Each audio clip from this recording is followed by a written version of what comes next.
বাসববাবু, ওকে নিয়ে একটা ধাঁধা আছে। আমি জানি। বলুন তো কি? ও পাগল নাকি পাগল না, তাই না? হ্যাঁ তাই। কখনো মনে হয় মাথার গোলমাল, আবার কখনো মনে হয় খুনের শাস্তি ফাঁসির দড়ি থেকে বাঁচার জন্য ও পাগল সেজেছে। বাসববাবু, আমরা আপনার যন্ত্রণা বুঝি। We have full sympathy. কিন্তু বাসববাবু, আপনি যদি মনে করেন যে পাগলামি ভান করে আপনি আইনের হাত এড়াবেন, পারবেন না। কতকাল কাটাবেন পাগল সেজে? কাছে স্বীকার করুন আপনি পাগল না। আপনি শাস্তি কমাবার জন্য প্রার্থনা করুন, তাতে আপনারই ভালো হবে। বাসববাবু, বন্ধ করুন প্লিজ এসব খেলা। বাসববাবু প্লিজ।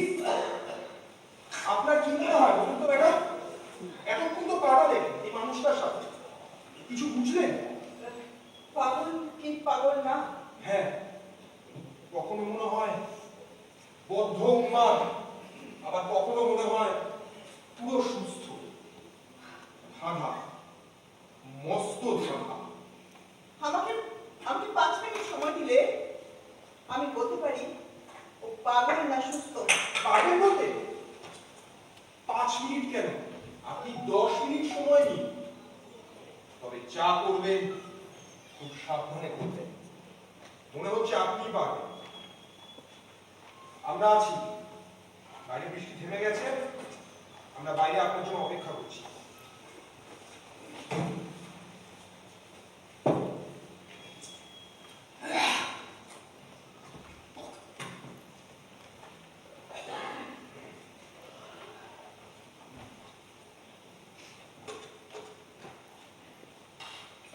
ভয় কি?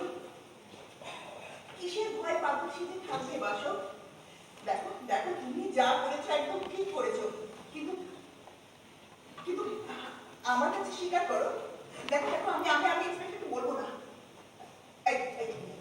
দেখো, সত্যি করে বলো তো, সত্যি করে বলো তো, এই যে পাগলামি করছো, এটা তোমার ভার, তাই না? হ্যাঁ, আমার কিন্তু সারাক্ষণ মনে হয়েছে, হ্যাঁ, পাগলামিটা তোমার অভিনয়। হ্যাঁ, এই যে তুমি রাস্তায় মেয়েদেরকে ডেকে ডেকে বলছো চিনতে পারো।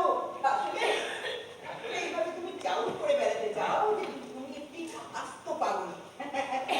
বলো কি সেটা? বলো, আমার কাছে স্বীকার করো। দেখো দেখো, আমি কাউকে বলবো না। শোনো, আমি নিজে কোর্টে গিয়ে সাক্ষী দেবো যে তুমি একটি সত্য উন্মাদ। আমাকে বিশ্বাস করে বলো বাসব, কি ভাবছো? আমাকে তুমি বলবে আর আমি কোর্টে জানিয়ে দেবো, কোর্ট তোমাকে ফাঁসিতে ঝোলাবে না?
তুমি যদি একবার না বলে যাও, আমি বুঝবো তুমি আমার কথা কিচ্ছু বুঝতে